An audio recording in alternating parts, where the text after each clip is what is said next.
Guys, അപ്പോൾ ഇപ്പോൾ ഇവിടെ സമയം 11 മണി ആയിട്ടുണ്ട് കേട്ടോ. അപ്പോൾ അമ്മ കുറച്ച് പണിയൊക്കെ പറഞ്ഞിട്ടാണ് പോയത്. പക്ഷേ ഞാൻ ഇപ്പോഴാണ് ചെയ്യാൻ ഓർത്തത്. അപ്പോൾ കുറച്ച് മീനൊക്കെ വെട്ടാനുണ്ടായിരുന്നു. അപ്പോൾ അത് എടുക്കാനായിട്ട് ഫ്രിഡ്ജ് തുറന്നപ്പോഴാണ് ഈ സാധനം കണ്ടത്. ഇത് ഇന്നലെ വൈകുന്നേരം ഇവിടെ മേടിച്ചാണ്. അപ്പോൾ ലാസ്റ്റായിട്ട് ഈ ഒരു പാക്കറ്റും കൂടി എടുത്ത് വെച്ചിട്ടുണ്ടായിരുന്നു കേട്ടോ. അപ്പോൾ അത് എടുത്ത് കഴിച്ചു അനിയൻ എണീക്കുന്നതിന് മുന്നേ. പിന്നെ ആണെങ്കിൽ പടുത്തില്ലാത്ത ദിവസമൊക്കെ ആണെങ്കിൽ ഞാനാണ് മീൻ വെട്ടാറ്. അപ്പോൾ ഇതിനിവിടെ കിളിമീൻ എന്നാണ് കേട്ടോ പറയണത്. പക്ഷേ അമ്മ മലപ്പുറം കാര്യമാണ്. സോ അപ്പോൾ അവിടെയൊക്കെ എന്താ പുതിയാപ്പിളക്കോര അങ്ങനെയാണ് കേട്ടോ പറയുന്നത്. അപ്പോൾ ഞാൻ മീനൊക്കെ വെട്ടി മസാലയൊക്കെ പൊട്ടി സെറ്റാക്കി വെച്ചിട്ടുണ്ടായിരുന്നു. പിന്നെ ഇതേ ബീട്രൂട്ട് അച്ചാറിടാനായിട്ട് എടുത്തിട്ടുണ്ടായിരുന്നു കേട്ടോ. അപ്പോൾ അതും അരിഞ്ഞ് സെറ്റാക്കി വെച്ചിട്ടുണ്ടായിരുന്നു കേട്ടോ. പിന്നെ ഞാനും അനിയനും തന്നെയുള്ളതുകൊണ്ട് ഞങ്ങൾക്ക് വേണ്ടി മാത്രം മീൻ വറുത്താൽ മതിയായിരുന്നു കേട്ടോ. അപ്പോൾ ഇത്രയും മീൻ ഞങ്ങൾക്കാണോ എന്ന് വിചാരിക്കും. അപ്പോൾ ഞങ്ങളുടെ വീട്ടിൽ കുറച്ച് പൂച്ചക്കുട്ടികൾ കൂടി ഉണ്ട്. അപ്പോൾ അവർക്കും കൂടി ഉള്ള മീനും കൂടി വറുത്ത്, കുട്ടികളെല്ലാം വലുതാണ്. അപ്പോൾ അവർക്കും കൂടിയുള്ള മീനും കൂടി വറുക്കാനായിട്ട് സെറ്റാക്കി വെച്ചിട്ടുണ്ടായിരുന്നേ. പിന്നെ അച്ചാറിടാനായിട്ട് കുറച്ച് എണ്ണയൊക്കെ ഒഴിച്ച് അതിലത്ത് കടുക് ഉലുവയൊക്കെ പൊട്ടിച്ചിട്ടുണ്ടായിരുന്നു കേട്ടോ.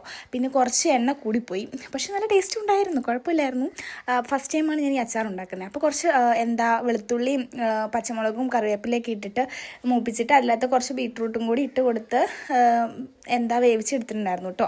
പിന്നെ മഞ്ഞപ്പൊടിയും മുളക് പൊടിയും ഉലുവയും പൊട്ടെ കായപ്പൊടിയും ഉപ്പൊക്കെ ഇട്ട് സെറ്റാക്കിയിട്ടുണ്ടായിരുന്നു കേട്ടോ. പിന്നെ കുറച്ച് വിനാഗറും കൂടി ഒഴിച്ച് അച്ചാർ സെറ്റായിട്ടുണ്ടായിരുന്നു. അപ്പോഴേക്കും മീൻ വറുത്തതും സെറ്റായിട്ടുണ്ടായിരുന്നു. പിന്നെ ഞാൻ പോയി കുളിച്ചൊക്കെ വന്നു. അപ്പോൾ സമയം 1 മണിയൊക്കെ കഴിഞ്ഞായിരുന്നു.